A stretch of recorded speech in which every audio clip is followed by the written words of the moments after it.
here we are 30 years later, and he's brought it back to the greatness because we went through a very difficult time. The Columbia survived the Great Depression. It survived Prohibition, the Spanish flu, urban renewal in Ybor City.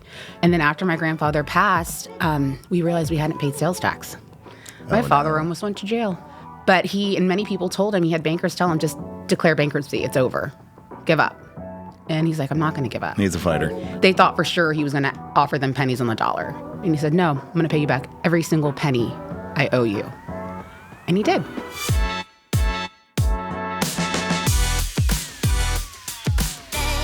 Welcome to Money Market, a Bank of Tampa podcast. We highlight the businesses, business expert advice, the local economy, and points of interest in Tampa Bay. Follow us on YouTube, Spotify, and Apple, or wherever you find your favorite podcasts. And make sure you share this episode with a friend or colleague. I am your host, Owen LaFave, the Pinellas County Market President for the Bank of Tampa, Tampa Bay's oldest and largest community bank. Today's guest probably doesn't need much of an introduction if you're from Tampa or you have lived here for any period of time, especially if you've spent any time in Ybor City. She's a 30 under 30. A 40 under 40 awardee, and if there was a 50 under 50, I'm sure you would have that too. She was a Businesswoman of the Year nominee, and recently was named the 2024 Hispanic Woman of the Year. Congratulations, that's amazing. Thank you. She's restaurant royalty.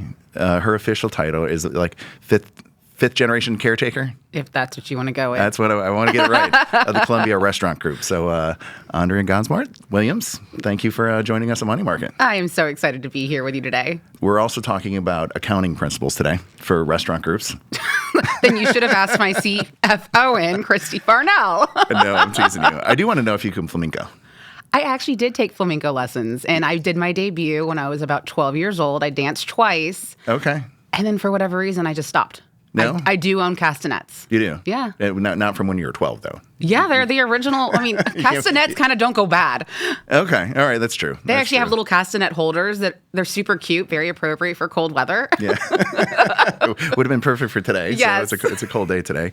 I had learned, I researched a little bit, very little bit on flamenco for this, but it was quasi-banned in Spain in the 50s. I never knew that. Yes. It was seen kind of like as a political uprising and well, let me ask, did you find out if they'd stopped allowing bullfighting? Because that'd be funny if they stopped the flamenco dancing, but allowed bullfighting. They allowed bullfighting. Huh. So tell us about Businesswoman of the Year, the Hispanic Woman of the Year. That's incredible. Like, how does that whole process work? I was so shocked. They told me I'd been nominated, that they would let me know 2 days later. I never heard anything. So I thought, okay, well, someone else won.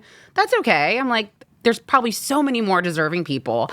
And then about 5 days later, I was actually in Marco Island at a conference with my husband, and I get a phone call. I was at the lobby bar. And this woman, she's like, I'm very sick, but I need to talk to you. And I'm like, okay. And she introduces herself. Very dramatic. Yeah. And I'm like, this is weird. And she goes, we've been trying to get a hold of you. You have been, awarded Hispanic Woman of the Year. And I'm like, wait, what? And I was so shocked. Usually they try to get it on film, but obviously I was at a bar in Marco Island. And it's been an amazing experience. I sat and had lunch with Maribel and Mitchie, and they told us all about what was going to be involved in it. I got to throw out the first pitch for the Raise, which was awesome. How did that go? I didn't see it. It went great. Good. Yes. Did you practice? Oh, practiced so much. I was so scared Did you bounce? What did I what? Did you bounce the ball? I did not bounce the ball. That's It was a little bit of an air ball, but it did make it to the catcher. As long as, and I'm sure everybody sent you videos of like 50 Cent, and it's just, you're like, I'm not doing that. Yeah, no, it was an amazing experience. I get to have the title all year long, so I'm sure there'll be a few other things I need to go to. And my Hispanic Man of the Year, he is amazing. It has been a super great experience. But, the funniest part is they didn't realize that I didn't speak Spanish. Because they said, well, was there an expectation that you had to accept the award? Well, that's what they're like, do you prefer English or Spanish? And I kind of laughed. And I was like, well, being that I don't speak Spanish, and they kind of opened their eyes real wide. And I'm like, am I the first one? And they're like, yes, you are. So you have an asterisk. Yeah. So some of the Spanish interviews for like the Spanish TV stations, I would just sit there and smile. See? Yes. Gracias. So what is the expectation through the course of the rest of the year? Just appearances at certain events. Really, we did the majority of the appearances. And so now I think it's little events that the Tampa Hispanic Heritage Inc. has. It kind of was all at once, and now it kind of got quiet. So we'll see. I don't know. Okay. So we are here to talk about like your day job. So 1905 family of restaurants, 13 restaurants, 5 different brands. Yes. Serve more than 2 million customers a year. Is that what it is? Where did you find that? I do research. I love that. I'm going to steal that. Can you talk about the various brands? Absolutely. So obviously our flagship Columbia Restaurant, Ybor City, founded in 1905. When we were celebrating our 100th anniversary, we had a historian doing research to verify that we were 100 years old. And the gentleman looked at my father and he goes, "Richard, I've got good and bad news." And my father's like, "Oh no." And he's like, "Well, which one do you want first?" He's like, "Well, give me the good news first." And so he's like, "Okay, well, the good news is you are 100 years old." Father was very relieved. We were all very relieved because since we were already immersed in the centennial celebration. And my dad's like, "Well, what's the bad news?" And he goes, "Well, the bad news is you were actually founded in 1903. Okay. So we were like, okay, well, not sure how that works out. And we have to change all the marketing. Well, we're like, how does this work for the 1905 salad? So if you go in and order a 1905 salad and you order it without tomatoes, it's the 1903 salad. Is that that's actually a thing. That is a thing. It is a thing. My father made it a thing. So, and then a couple years ago, we figured out how we didn't know that. The original Columbia opened across the street. Oh, and wow. It caught on fire. And Okay. so my great-great-grandfather rebuilt across the street the corner cafe that we all know and love. Wow. So yeah, so Very obviously, cool history. So in the 50s we expanded to Sarasota. So we've got one on St. Armand's Circle. We've got St. Augustine, which my dad opened in the 80s. He moved us all to St. Augustine. I was just a little girl. Told my mom we were going there for 2 months. We stayed for 2 years. Wow. She was not very happy. I can imagine. Then we've got Sankey and Clearwater, Celebration, in the town of Celebration. So they are right up kind of Kissimmee. Okay. So and it's about maintaining the brand, making sure that the food tastes the same in Ybor City as it does in St. Augustine. Around the 90s, when my grandfather passed away and my father took over the helm, that's when those big changes started coming in place because he used to go one place and it tasted completely different. And the culture was even a little different. And so he worked to make everything uniform. Sure. And, here we are 30 years later, and he's brought it back to the greatness because we went through a very difficult time. The Columbia survived the Great Depression. It survived Prohibition, the Spanish flu, urban renewal in Ybor City. Growing up, the Columbia and Ybor was kind of a ghost town. It was very quiet. And then after my grandfather passed, we realized we hadn't paid sales tax. My father almost went to jail. Oh, no. Yeah, he had to go up to Tallahassee. And they said, we'll just pay it back. We hadn't paid many of our vendors. We were millions of dollars in debt. My father... And your dad had no idea? He just kind of walked into this? Yeah, because my grandfather had made this kind of fairy tale. We called it Caesar World. Because he just literally got through with his good looks and his, and his ambiance and all of his... Charm. His charm and his bow tie. So, but he, and many people told him, he had bankers tell him, just declare bankruptcy. It's over. Give up. And he's like, I'm not going to give up. He's a fighter. No. Yeah. So he went to all of our vendors. We owed Henry Lee hundreds of thousands of dollars. And he said, I'm going to, and they, when my father went to go see them, they thought for sure he was going to offer them pennies on the dollar. And he said, no, I'm going to pay you back every single penny I owe you. And he did. That's and incredible. paid everyone back. And back in the day, no banker wanted to do business with us. And today, we're a company that every bank wants to do business with us. Absolutely. I mean, just an institution in town. Yeah. I mean, when you think of just a handful of restaurants in Tampa, like what is Tampa known for? Yeah. I mean, the Columbia is on the short list. If not one, Thank you. it's two. Thank you. Yeah. So then at that point, my father was like, okay, we've got all these great Columbias. He wanted to, he has never said it, but I truly think he wanted to leave his mark. And the Columbia, you can only manipulate and change so much. We're there just to maintain it and keep it what it is. And so that's when he decided to open his next concept, which was Chacha Coconuts, which is in Sarasota. Mm-hmm. We had a few of them. Now there's only one left. I know there's one at the St. Pete Pier. There was back when there was a pier. And that was the only reason to go to the St. Pete Pier because I love it that. was just falling apart. But Chacha Coconuts is still there. So we opened Chacha Coconuts, which was a fun, casual concept. Happy to still be on St. Armand's Circle. And then we kind of had a little dry spell when nothing really happened. I think that was where our rough patch came in. And then Ulele, when we did the RFP for the waterworks building. Cool fact about the waterworks building, though. That is where the water used to pump all of the water to the Columbia restaurant back in 1905. No kidding. Mm-hmm. I didn't know that story. Yes. So, and it's at one end of 7th Avenue, and we're at the other end of 7th Avenue. So kind of neat. And his grandparents' house was right in the middle on 7th Avenue. So it ties it all in. Is the house still there? It is. Oh. So okay. It was an old sorority house. It's a green brick building. If you drive by, you're going to, oh my God. And now the DOT owns it. Okay. And they have their offices in there. And so my father someone I met through Bob Clark was like, if you want to come tour the house, we would love for you to come. So I was like, Daddy, we can go tour the house. He's like, this is great. So we got my mom. I feel like you need to buy it. He wants to actually move it because the property is owned by the DOT because of the interstate. Okay. I don't know where he's going to move it. But so always heard stories. So we go in this house. He starts telling us this was my grandparents' bedroom. He always talked about this room, a hidden room where they used to hide all the booze during Prohibition. Oh, okay. So, of course, growing up, I'm imagining what this room and like this secret room. It was more of a closet.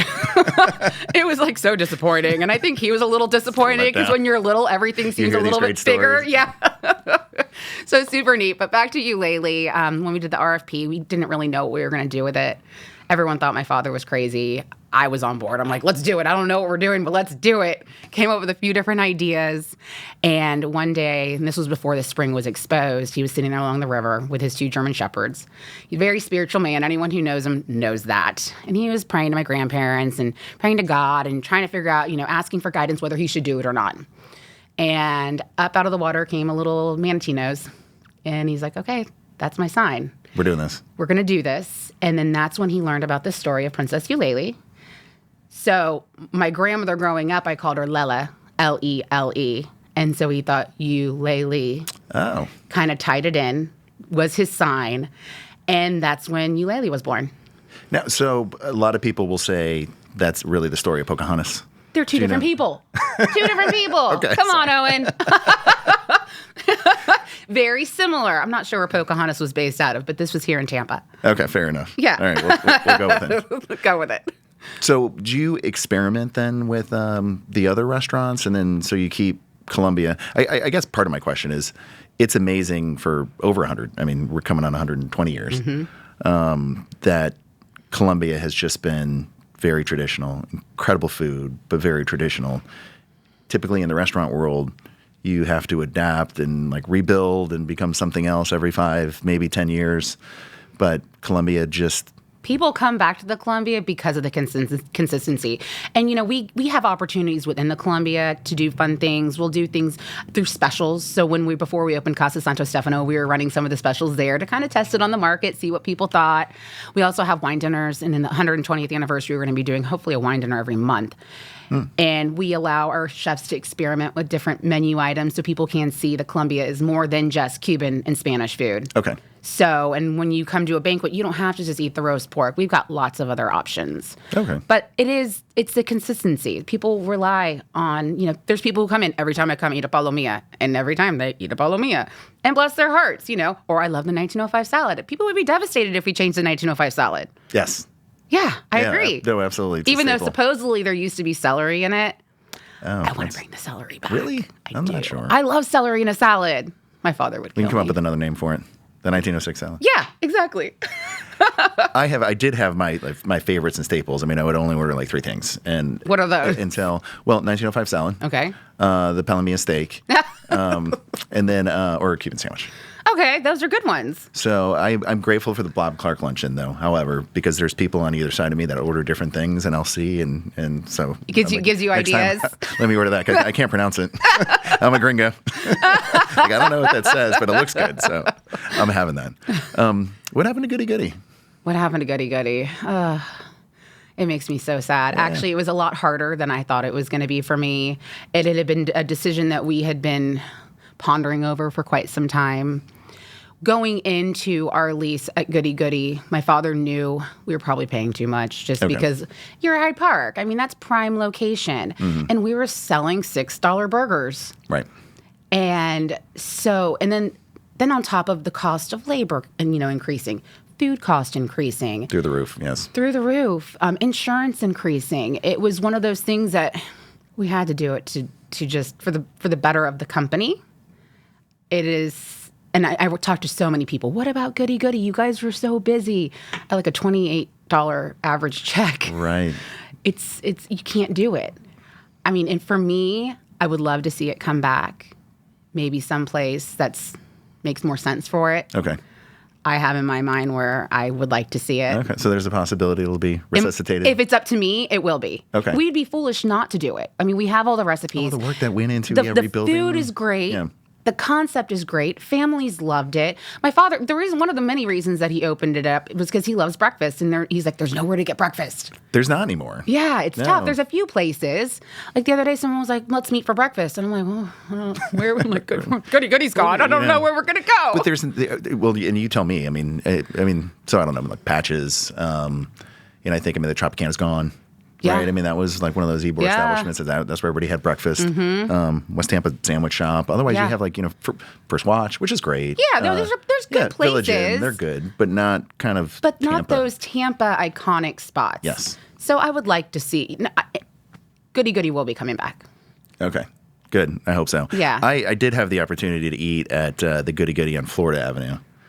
So, the original. One of the originals. Well, right. Well, the original in my mind. Yes, the original before it shuttered. My dad used to bring Goody Goody burgers home to us all the time. I never liked them. My sister always loved them. So, ironically, though, once we opened Goody Goody up, I never ate the POX. I always ate the Hyde Park burger.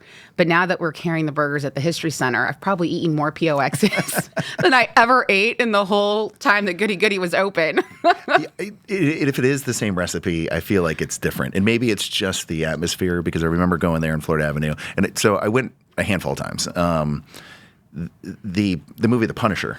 Okay. When they were in town. So a John Travolta movie. Yeah. Terrible movie, don't watch it. I've never seen it. But filmed in Tampa, and they actually filmed at the Goody Goody. So they got money to renovate the place. So looked much better afterwards. And I think I went one more time, and they were open for maybe like another year and closed down. And I was sad to see it go just because it was an institution. So when you brought it back, and I remember, I'm like, I have to see if I remember. And it's so much better. Well, so when my father brought the brand, because he tried to buy the brand for so long, and they said, it's not for sale, it's not for sale. Finally, he's like, I'm making my last offer. This is it. Because he truly wanted to bring it back to life. They gave us like notebook paper with like handwritten recipes that none of them matched. So so we basically kind of started from scratch, and that's why we bought the overpaid for the name. Yes, 100%. So we had to bring people in and be like, okay, taste this. Okay, is this the way you remember it? And so it was a trial and error trying to get to what people remembered it to be.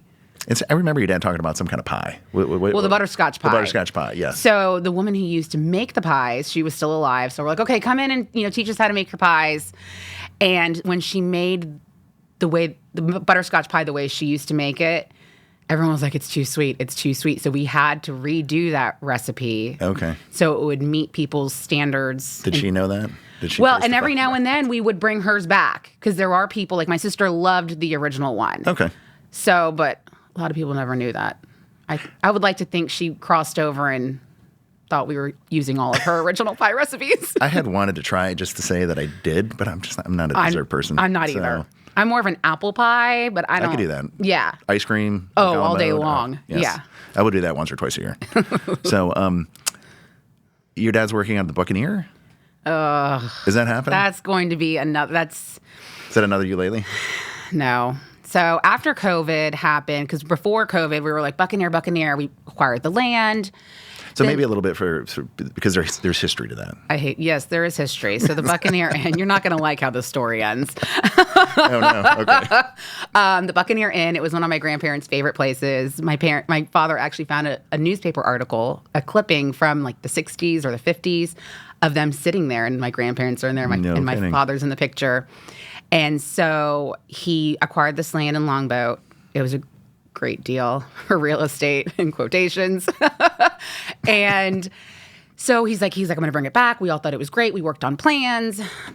The building alone was going to cost us so much money. So we were trying to get the structure down. I think we were like at $12 million. Oh, wow. Yeah. Our CFO at the time was like, yeah, no, Richard. You move a lot of plates. To come down. A lot of yeah, exactly. And so then we were trying to figure out how many seats we need to have to try to start recouping our money. I mean, you usually wait 5 years for a return. And COVID happened. So everything stopped at that point. It stopped. Everything reopened. The world opened back up. All the restaurants were doing great again. And so then the Buccaneer, the subject came back up again. We kind of started moving forward again. And then it was an on again, off again conversation we were having amongst our board of directors that only consists of 4 people. It's my father, my uncle, my cousin, and I. And then the hurricanes hit. Oh, okay. Yeah. So the end. So it was already we were already looking at what labor cost was going to be, what the construction was going to be. A big concern for me on that location was finding staff. It's very hard to find staff because unless you have enough parking for your staff to park. My father had worked out a deal with the Catholic Church down the road that we were going to use their parking lot. Like, this man was trying to overcome all these hurdles. And then the Columbia and Sarasota flooded. We got 4 feet. Chacha's got 4 feet. Are you back open? Took us 4 weeks, but we are back open. That's incredible. It was amazing to turn fast. around. It was amazing. I was super proud of our team. We opened with a limited menu, but you wouldn't have even been able to tell it was a limited menu. And now what hurricane insurance is going to do to everybody, it would, as my father put it would be fiscally irresponsible for us to do that, because we like to do as much as we can out of pocket. We don't like to get loans. We like to do it out of cash flow, so that way if something were to happen, we don't have all these loans that we have to be paying back. Like COVID, if that happened again and we had mortgaged ourselves to the hills, we would have had an issue. Sure. Because besides our restaurants, we had to take care of our employees. So actually, you're kind of leading to my next question. So labor is so difficult. You're closed for 4 weeks. Do you keep all the staff? Absolutely. Okay. Even COVID, That's incredible. We furloughed nobody. So we kept all of our management on. We all went to 50% salary, though, to try to maintain cash flow. We furloughed everyone. We established an employee relief fund that so many people generously bought gift cards that 100% went towards the employee relief fund. We were fortunate enough to get the funding through the government, so we were able to start paying everyone. We fed everybody twice a week at all of the restaurants. Wow. So the management on Ybor, we would all go in, my cousin and I, we would package up meals, and then it would be like a little parade, and we would give them their meals for 4 on Mondays and on Thursdays. And they would bring us Jell-O shots and cupcakes, and it was nice because it would get them out of the house, but we were still maintaining distance. So ultimately, we had to take care of them, and that is our main goal. So That's so incredible. Sarasota, when we were closed, we furloughed everyone. We would bring them in if we had some work for them to do.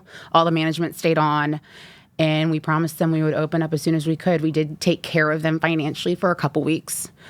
We compensated all of our other employees as well after Helene when we had the unplanned closures.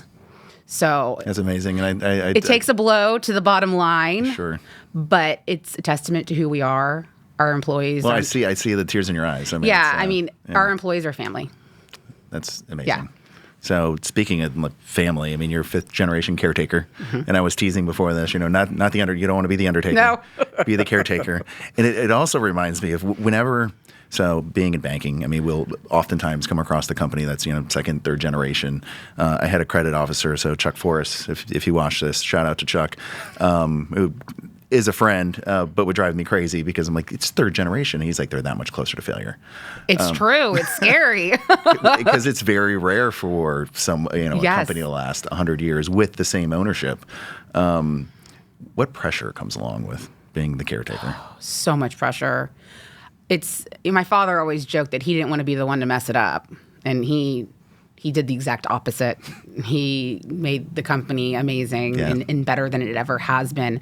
The pressure and like is the phoenix out of the fire. I mean, you're exactly. Going down in flames. No, the pressure is unreal. And my cousin and I talk about it a lot because we don't want to be the ones to mess it up. I'm trying to figure out in my mind. I'm like, oh God, when is it going to be over? When can I just be old enough till I can start traveling? Because I pray my daughter, and she has said she's interested.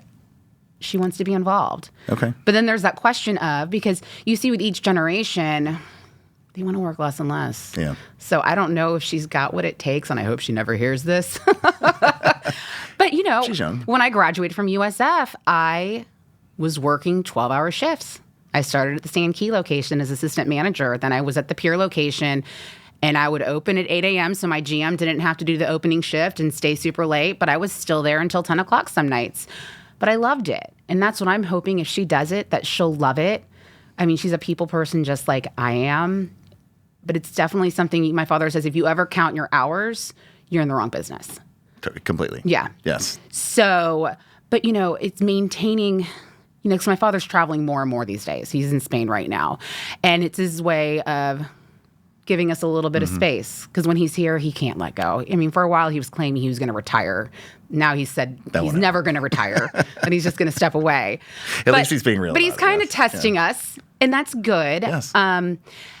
But it's allowing you to come into your own. Exactly. But it's about making sure that you're in the restaurants. I don't work nights. I get to work 9 to 5. I actually work mommy hours. You've done it. Now, right? I did it. You did it. But it's important that I still go. So the other night I was there, and I'm sitting at the bar having dinner with my husband, and I'm noticing a couple food items going back.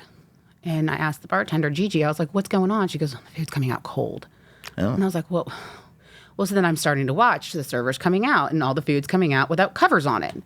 And I'm like, so I asked the manager, I'm like, why aren't we covering the food? It's cold in there. So the food, and when it's coming all the way from the kitchen in the back and it's going all the way to 22nd and 7th Avenue, it's got a lot of opportunity to get cold. Mm-hmm. It's not that it's leaving the kitchen cold. It's getting cold on the way to the table. And so he's like, well, I don't know. Let me go in the back and see what's going on and see why they're not using covers. And so he comes back. He goes, the dishwasher's down. And I'm like, wait, what? Mm. And I'm like, he's like, I didn't know that. I'm like, well, what's going on? We have 2 dishwashers. We have the big one that's got the Somat that they use on cruise ships. That's Big Bertha, as our sticks and bricks guy calls her. But then we also have one for glassware, because the glassware, when it gets washed with the plates, the starch from the rice make the glassware cloudy. So it's got a separate dishwasher. So luckily we have a backup dishwashing machine. So the next day I see my sticks and bricks guy, and I'm like, Tim, what's going on with the dish machine being down? He goes, what do you mean? I'm like, well, how do you not know this? So if I wasn't there, I wouldn't have known, and I wouldn't have told the right person who could have made something happen. So here we are now 48 hours later, and I'm hoping the dishwasher will be up and running. But it's important that you're there. You're there.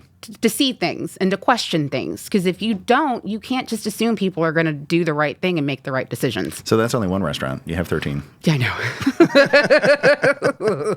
So how does that work in management at scale? I mean, is it just about the team and the managers you have in place? So everyone for a long time assumed that it was only the family running the restaurants. We have an amazing team. Our chief operating officer, Kurt, he is basically like the third Gonzmart boy.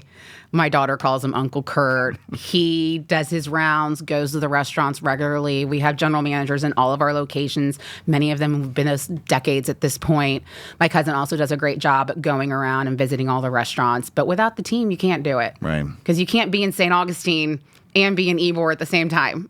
Right. It's just the key. Yeah. You can't do it.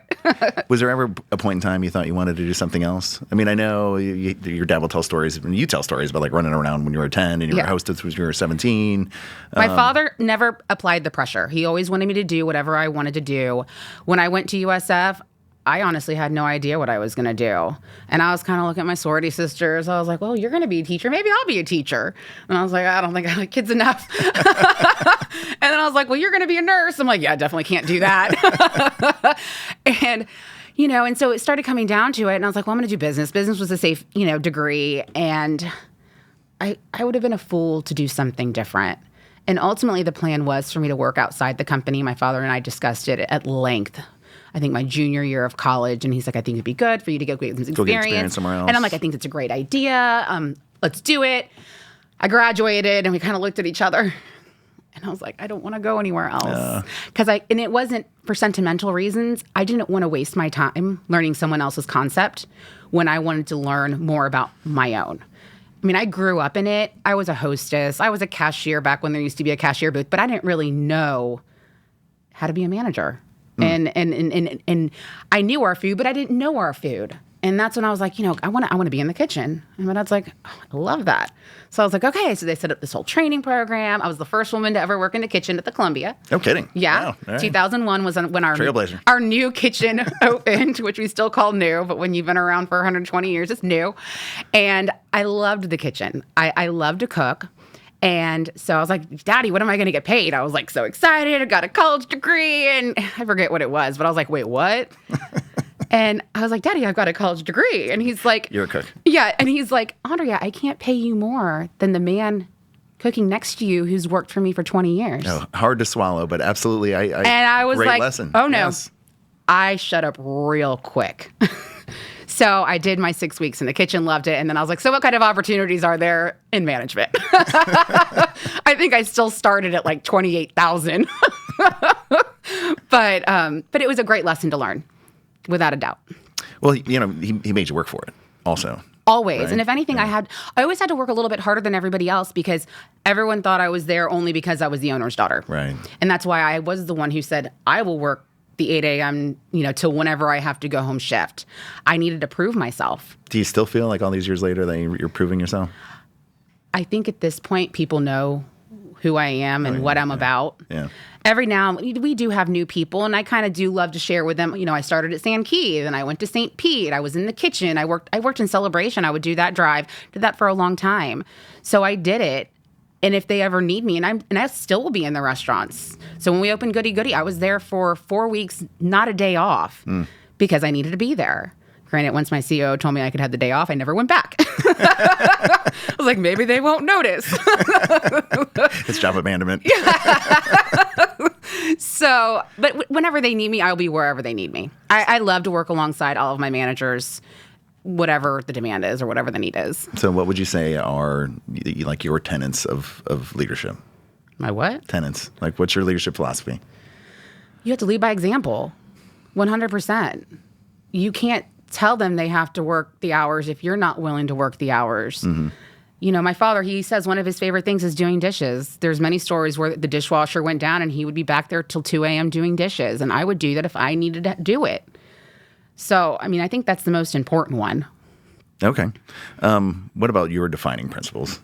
These are like fancy questions. Sorry. I saved the hard ones for later. I know. Defining principles. Shoot, I wish you would have sent me these questions ahead of time. There's a reason I don't know. We're just having a conversation. Defining principles. I don't know. You know? All right, I'll do something a little easier. Yeah, thank you. Having been a cook, yeah. And having 100 years worth of recipes, are there like just a handful that are like your favorites? And all day long. Yeah. Well, I call my grandmother's original cookbook. That's my Bible. Okay. That is my Bible.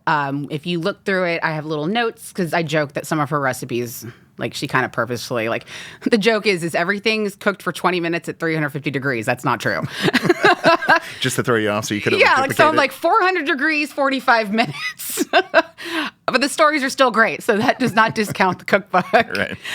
There are definitely things that I cook on the regular at home, things that I grew up, and people assumed growing up we ate Columbia restaurant food. We never ate Columbia restaurant food. My mom cooked normal stuff. Okay. Beef stew, chicken cacciatore. All right. Like we were discussing earlier, we eat Italian for Christmas. Now, was it just because that was always available? It's like, we eat that enough. We don't need to. I think my mom wanted to feed my father something different. Okay. And there was also a time where we ate a lot of pasta because he was a triathlete, and so we ate a lot of pasta. Yeah. But for me, like chicken and yellow rice is something I cook on the regular. Like I'm probably going to be, go wrong but with I throw chorizo in there. I throw all green beans. I make it like a real full whole dish. Yeah. That's a staple at my house. Picadillo. There are so many things. Roast pork. I love to make roast pork at home. So unlike my mom, I do cook a lot of the Columbia restaurant recipes at home, but we also don't eat at the restaurants a lot. Okay. Now, when you're doing the pork, you do it in the crock pot or you do it in the oven? I do it in the oven. I brown it. Traditional? Yeah, I brown it and then I bake it. Okay. I marinate it. I try to marinate it for 2 days. Delicious. It's delicious. Yeah. So how do you see everything evolving with the restaurant group of the future? Like, are you going to add new brands? Are you just refining what you have? Right now, so we're going to be evolving without a doubt. We own a lot of property right now in Ybor City. We own a building which we refer to as the Reina building across the street from the Columbia. Okay. We'd actually just started developing a tapas concept, and then the hurricanes hit, so we had to stop construction just for now. We want to do a rooftop cigar bar up there. We've toyed with the idea of potentially doing a parking garage across the street from there, maybe doing a little hotel. That's something my father's always wanted to do. We also have the Naviera Coffee Mill, which is right down the street from us. Yeah. And we want to bring someone in to do a market, because what Ybor is going to be doing in this next decade is so exciting, so amazing, what Daryl Shaw has planned, and we're going to be in the heart of it. Absolutely. So we'll be doing something with those properties. Because at this point, and it kind of goes back to that Buccaneer thing, when we have property in our backyard, meaning Ybor City, why don't we diversify and do it right there? Because all hands are on deck here in Tampa. It's easy for me to walk down the street. It's easy for me to go to Casa Santo Stefano and check what's going on over there. It helps us, it allows us to diversify, and I think Tampa, as much as it's growing, it can support different concepts from us. Absolutely. So it reminds me of a real estate developer I know that his philosophy was only buy within 30 minutes. Yeah. For that very reason, just to make sure that you can stop in. And if there's any issues, you're right there. You're not driving across to St. Augustine. So that was kind of the same concept. So we did St. Augustine, and it's a pain in the butt to get to St. Augustine. It's hard. Yeah. And then we opened a restaurant in West Palm Beach. At least we could fly. And so the rule became, as long as it's like within like an hour, 2-hour drive, it's worth doing. Anything than that, it's too much work to get there. It's tough, especially if there's an issue and it's like a drop of a hat. Yeah. I need to go now. Exactly. Like it's not easy to get to St. Augustine. So if something does go wrong, it's going to be 3.5 hours till any of us get there. So restaurants seem to be one of those industries that it's very alluring. It's sexy. People love to eat. People love to drink. Everybody wants to open a restaurant. Extremely high failure rate. But So someone that is interested in starting a restaurant, what advice would you give that person? Save your money and just go out to eat. Go to the club, yeah. Allow other people to do the work for you. There is a little restaurant, which I won't name, that we go into every now and then, and they've never been in the restaurant business. And we went by chance. We just found it by chance on like their opening day. The owner was handing out more drinks than he was charging. Oh, no. And I'm like, please let me pay for my glass. He's like, taste this. I'm like, well, let me pay for something, and I'm looking at his menu and he's asking me about his pricing. I'm like, well, what's your food cost looking like? Oh, well, the cost of chicken. I go, well, no, what is your recipe costing out to be when you add and he looked at me like I had 3 eyes, and I'm like, oh my goodness. Oh, no. There's so much more to it.